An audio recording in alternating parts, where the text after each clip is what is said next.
The one manual literacy thing, the peanut butter and jelly one. I loved it. It I was so loved it. fucking awesome. I mean, that's so many lessons in one because when you're talking about scientific writing, when I read instructions, like one of my favorite things to do is put together kit furniture, like IKEA stuff, like Mhm. that. I get uncomfortably excited about that. And so when I read the instructions, I'm like, this, none of what you're saying is what we need to do here. Like, and they're showing a diagram and you can actually see what they're having to do in order to build it. And I'm like, that's not what the words say. Like, who wrote that? An English major? Which there's nothing wrong with. I need English majors, but like that's not what you're telling me how to do. So when you said that you put together something without the instructions and are having to like walk it back because like okay, maybe there was one instruction in there that was actually helpful. And there are so many things that we do that we just assume everybody knows how to do. Yeah, but you take enough philosophy courses and the top of bread is everything. Like that's the earth's crust, you know? I don't know. Okay, are we ready to start this? Are we happy with the lighting? Are you too dark, too pale? Nope. You like yourself? I like I did before I got here. I like it. I like myself now too. So are you Mary Bruce Clemens? Who are you? Mary Bruce or MB. Mary Bruce or And MB? if you need, you can call me Mary. You can call me Okay. How about you? I'm Tim. Tim? Nice to meet you. Nice to meet you too. Yeah. Hi, this is Tim, and welcome to Talks with Tim. And I have with me Mary Bruce Clemens, who I work with at TW Controls. And Mary, what do you want to talk about today? I want to talk about manual literacy.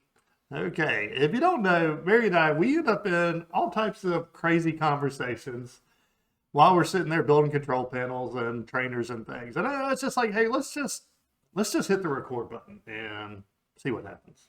Absolutely. So here we are. We usually, while we're having those conversations, we usually have tools in our hands and other things, and that usually gears our conversation. Screwdriver, which is great. This is actually my favorite screwdriver. If anybody wondered, I'll put it on my Amazon wish list. Thank you. And we also have Klein wire strippers. And Also, yeah, it's not sponsored by Klein, but these are the best wire strippers there are. and we did have a huge conversation about how all other wire strippers are not as profoundly useful as those yesterday.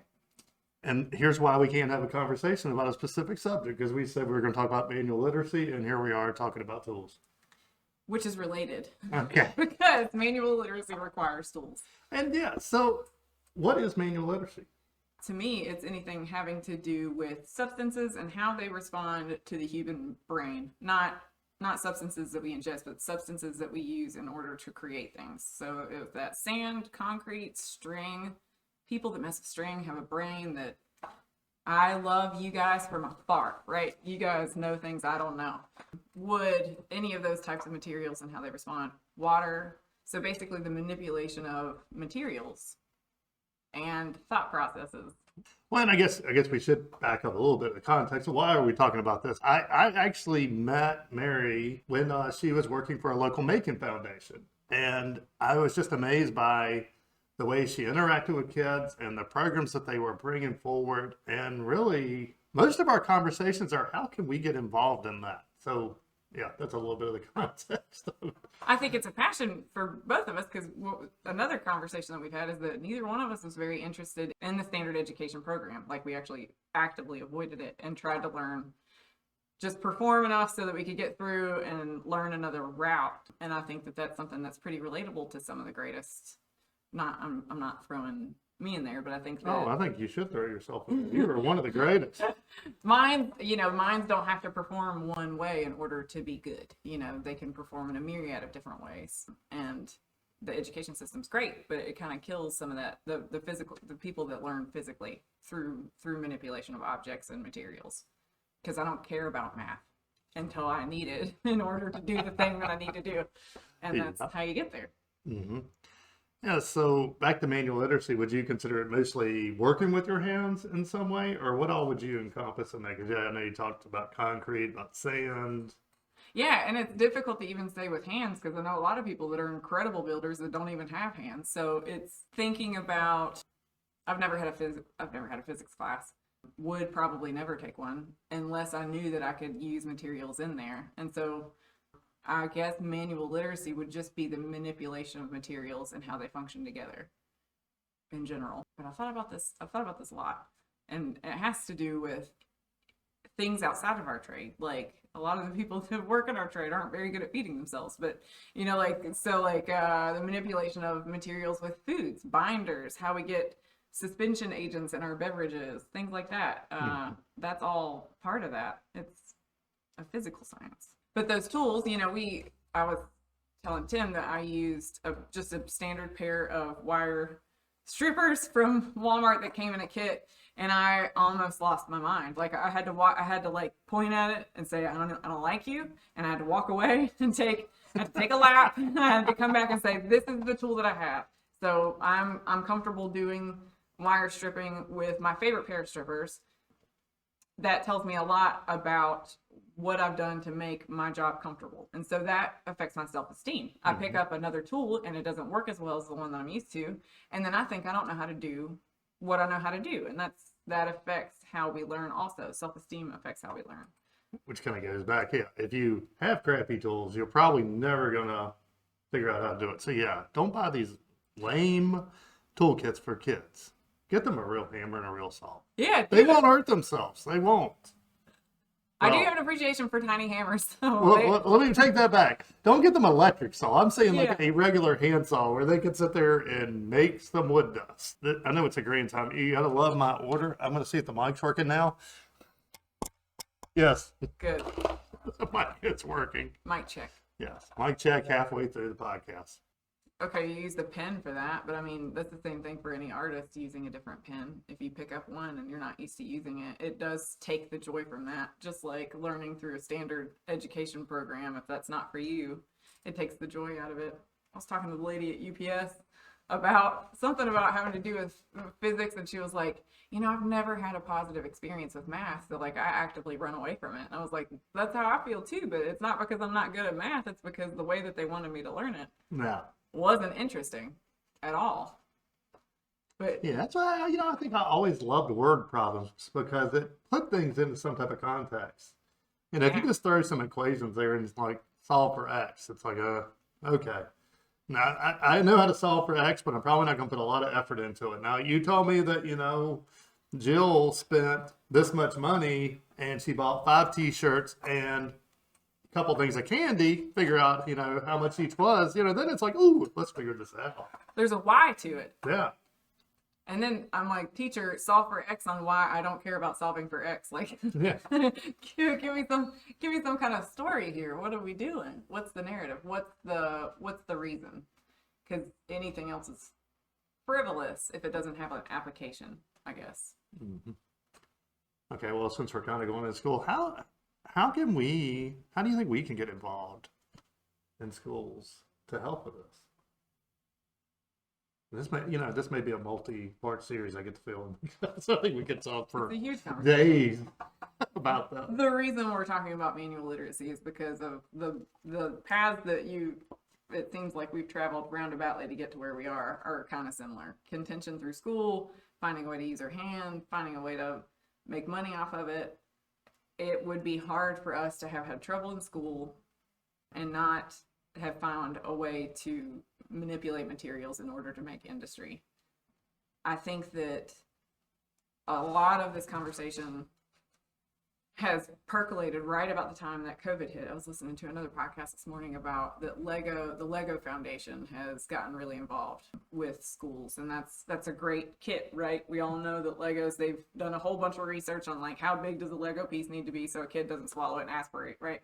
Because they don't want to get sued. But I learned a lot through Legos. I learned a lot about leverage and what kind of weight and what kind of stability you needed in order to make a super tall structure stand up. Okay, so I had to go out on a rabbit trail on Legos. Did you know you can get a Lego custom made to look like anything? So I can make a Mary Bruce Lego.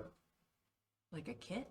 No, like you have the little Lego people. Little figurines? Yeah, you can get a Lego custom made to look like you. I'm gonna call BS. I bet it's gonna look Oh. like a character. No. Now we have to go look at it. Okay. Go ahead. No, we could go on lots of Lego rabbit trails. I think how we get involved is going to be at the end of several rabbit trails. Yeah.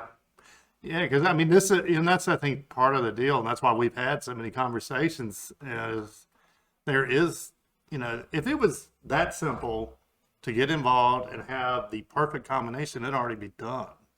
The Making Foundation was a wonderful initiative, and I found out a lot of just logistic issues. Like getting kids to another place is really difficult.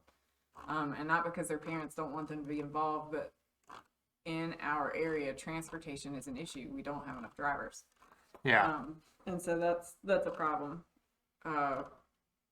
If Tesla wants to invent self-driving school buses, that would be fantastic because that would solve that. No, I don't know if parents would go for it, but they should. I think after a whole year of being trapped with their kids 24 hours a day, somebody has to be willing to gamble, right? Yeah. Says the lady with no kids. Well, that's what makes it so awesome, though, because, I mean, you invest in other people's kids. I see, here's where I got it from, is Jake Hall has one. Yeah, this is Jake Hall's Lego figure. What? Yeah, the manufacturer Millennial. Do you follow him?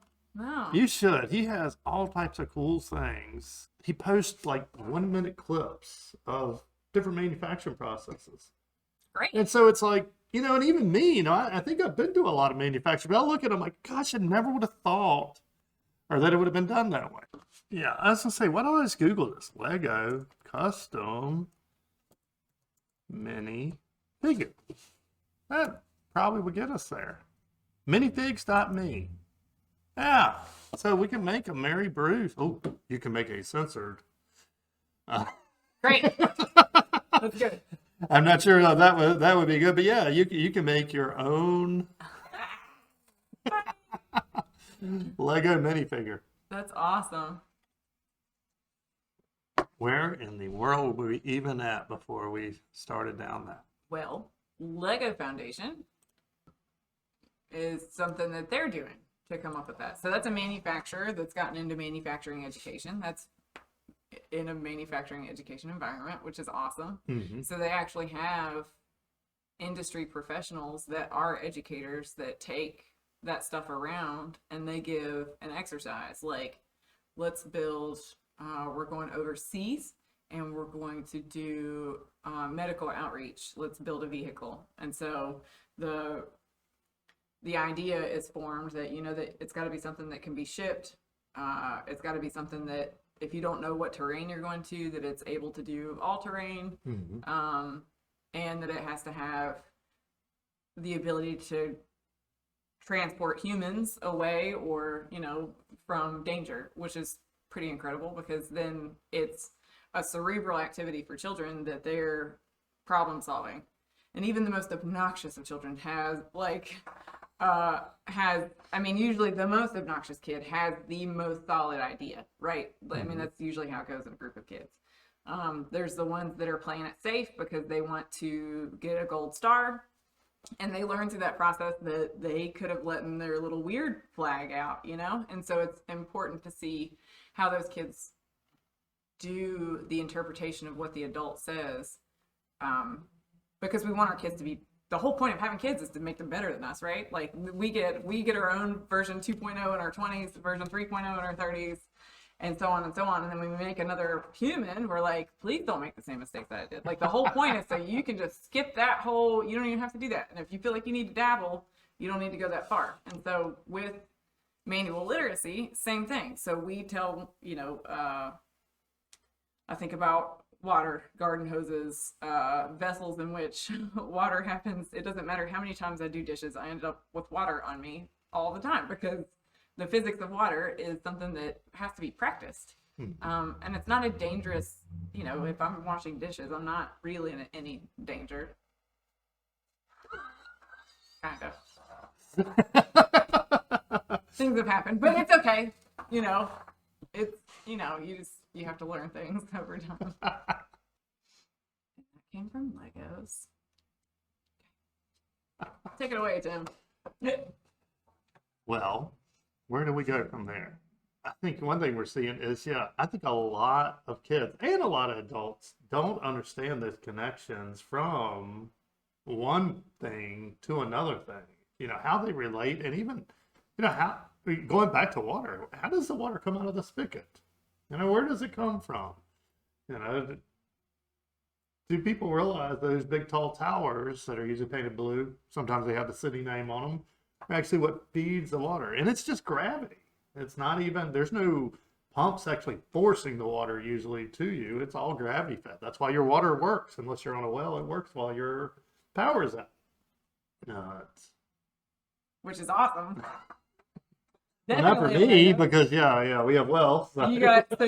So the manual literacy there is that, like, if a storm is coming, you go and you fill up your bathtub, you go fill up your washer, because you don't know how long you're going to be without that pump, and you need to be able to flush your commodes unless you want to go super old school. Yeah. And that's the kind of mountain stuff that, like, if you weren't raised in a rural community, you wouldn't plan for it. You'd be like, well, I can't even wash my toilet. You'd go to the store and buy a gallon of water so you could flush your toilet or something. But those logistics on what makes those things work, there's no entryway. There's no language that has to be learned for you to learn about manual literacy. You don't have to speak. You don't have to even understand the words that are being said to you. You always have to be curious. Yeah, and you have to want something enough that you move things around. And that's something that some people don't have, right? Mm-hmm. Some people don't want to learn physically. Some people want to read it out of a book. And I am grateful for those people, because then they can tell it to me in story form. Yeah. Because I can't do it. Mm-hmm. I'll read the same page 4 times and not get anything from it. And that's unfortunate. It creates a huge barrier, which is why the standard school system is not effective for everyone. Right. And we lose a lot of great minds that way. And we tell them that they're not able, and then we tell them that they are less than, and that's unfortunate, because a lot of them, I dare say all of them, I know they never deserved that. And then B, they're missing a huge part of their strengths, and we're missing a shift in industry because those minds are no longer involved. We kicked them out. We said, you're out of the game. And I say I grew up privileged because I grew up in a machine shop. I really had access to this almost daily. I would leave school and I would be able to go to Dad's shop in middle school, and I'll never forget. The one time that I really felt punished for my grades is I think I had a couple Fs, and I couldn't go to the shop and work until I got my grades up. I'm like, here I am having to get my grades up so I can go actually learn something at the shop.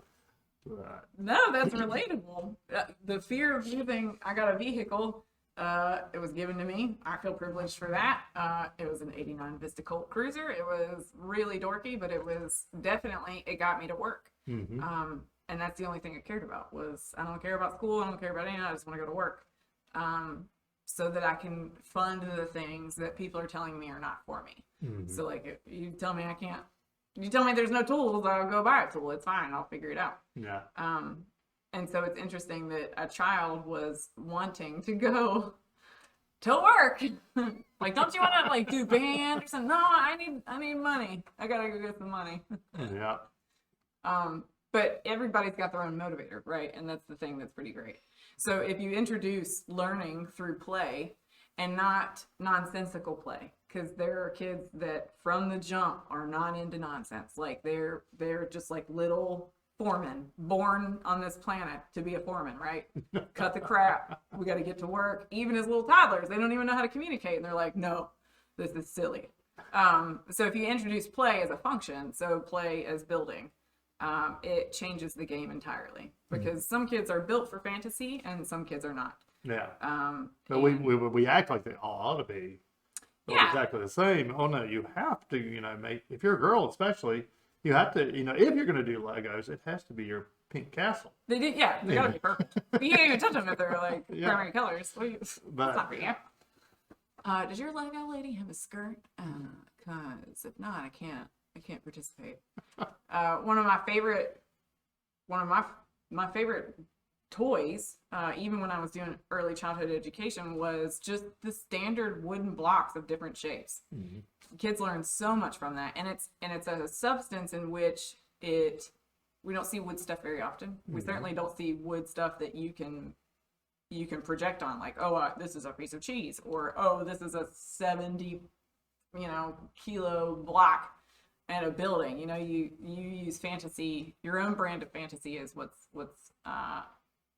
is what we can't access, right? As educators or as people in manufacturing, we can't tell you the reason or the why. You come up with your own system to learn things. Early on, still one of my favorite toys was Lincoln Logs. They're fascinating. Yeah. Well, and Legos, don't get me wrong, Legos are awesome. They are. But, with Lincoln Logs, you got a budget. It's do. like, I want You to do build have a this. budget. You have a budget. And it's like, oh man, I don't have the right shapes to do this. You really got to think about how to budget your materials. You do. Do what you want. Legos, it's just like, let me go grab some more. Yeah. Yeah. But yeah, you got so many small ones, and you got your medium length ones, and I think you had the ones for the doorways, and it's like, okay, I can only put in 2 windows and a door. How are we gonna work all this out? No, that's really, really, that's awesome. It's and it's so, part of that is that it's so linear, right? You've got 5 categories. With the Legos, they're incredible, but you don't have a whole lot of agency on making decisions like that, because there's always more unless you run out. Well, there's infinite pieces of Legos, and it's like, oh gosh, yeah. And then there's the socioeconomic barrier. Like we had a few sets of Legos, but we didn't have a whole lot. Mm-hmm. And it seems like the kids, the more Legos you give them, the less interested they're in. You're right. There definitely wasn't the variety of Legos when I was growing up, but we had one set, and I would make, I had my Transformer robots, so I made Lego robots because you didn't want to tear up your Transformer robots, and so they were the ones that get destroyed. They were all the drones. Smashing, right? Yeah, You gotta do smashing. Yeah, so we would build the armies of Lego robots, and then we would smash them all. The destroying. So let's talk about that as part of manual literacy. What it takes to destroy things is just as important as what it takes to create them. And not having a fear, not being reprimanded for breaking a toy. It's an object. Who cares? There's more. If you learn something from it, it's invaluable, especially when it comes to keeping you safe. Because when I learn through toys or when I learn through tools and I don't bleed at the end of the day, I call it a success, right? Yeah. And if I saw where I almost bled, that's a learning opportunity. right? And you look at your peers and you're like, shut up. Don't you ever mention that. Well, talking about destroying things. Also, if you have something broke, I'll never forget, Michael went through a phase where, it started off, Dad and I were working on a project, and he was down there, and he was too young, he was in the way, and he's like, I just want to help, can I help, can I help, can I help? And, it was like a 500-pound part. It's like, no, you cannot help, you're going to get smashed. And, finally, I'm like, hey, that vacuum cleaner over there is broke. Do you want to take it apart and see how it works? And that fascinated him. And for like 6 months after that, he's like, is anything broke? Can I take anything apart? That's awesome. But yeah, I think that really helps, develop just that mechanical mind of, okay, well, these screws hold this cover on, but underneath that cover, there are parts that probably have a function. It's not magic. It's, there's some things in there. Until it comes to circuit boards. Then it's a little bit of magic. A lot of magic. That's a great material science thing. Yeah. Because there's a lot of texture stuff that goes into that. Mm-hmm. But that's a kid that wants to have a purpose, right? Yeah. He wants to serve, I'm here. Yeah. Give me something to do. That's all he's and that's awesome, because I if you can do both, if you can watch it and you understand what's going on, then it's great. You're like, wonderful, I'm not having to use my back. This is fantastic. Or but you do start to feel like, well, I need to do something too. I need to learn something here. Mm-hmm. That's awesome. Taking apart things, it's very important. Yeah, and very fun. I still enjoy it. I do too. I even enjoy it more when it actually goes back together the right way the first time. And so that's a barrier, right? Because you think the odds of me being able to fix this is low. So time is money. Time is everything to us, right? That's what our whole lifetime is based on, is time and running out of it.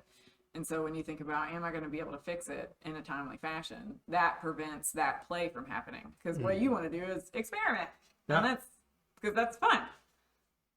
It's when those experimentations stop happening that we stop. That's playing, even for adults.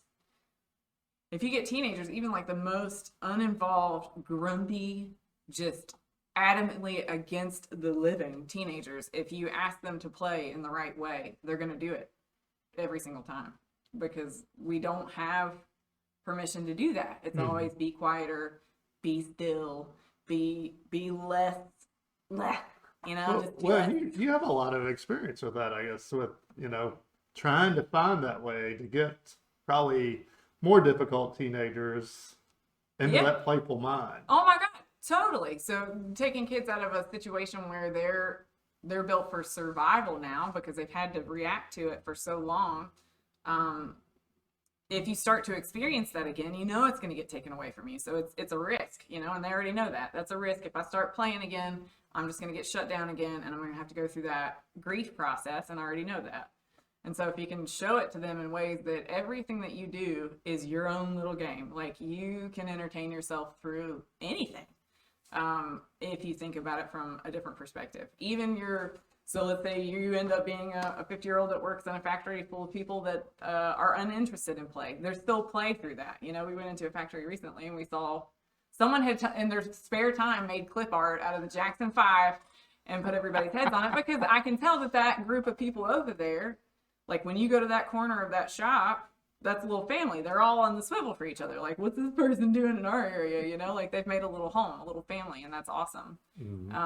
Because they've introduced play into their corner. You go over to the other corner, there's no play. Yeah. There's no play there. Yeah, and there's definitely no doubt they're happier where there's play. Yeah, they And are. their day probably Yeah. goes a lot faster. It feels that way, even when you're over there. I'm not even a part of that family, and the day goes faster over there than it does over on the other side, where they're just kind of like wishing time away. and it's fascinating to see how that works. You should get more coffee. Yeah, well, we probably have to get to work, but I think we need to continue this conversation Great. in another podcast. Okay. Yeah, but we got to end this. Wait. I don't know how to do that. You're the one that does the podcast. Yeah. I'm just here. This has been a great conversation on manual literacy. Wow. Okay, well, I can tell already that we need to have more conversations on this. And you're right, we need to grab another cup of coffee. And I think I'm going to hit the stop button on this one. And maybe we can come back and let's see if we can hit another topic. What do you think? Sounds great. All right. Thank you. Thank you. Till next time. Hi, this is Tim. And this is Amber with TW Controls. Hey, thanks for finding our channel. Here's a playlist with some similar videos. And YouTube thinks you'll like these. When you're ready for some intense PLC training, check out our PLC lab. And if our videos have helped you out and you're not using our products, please consider supporting us on Patreon. Till next time. See ya!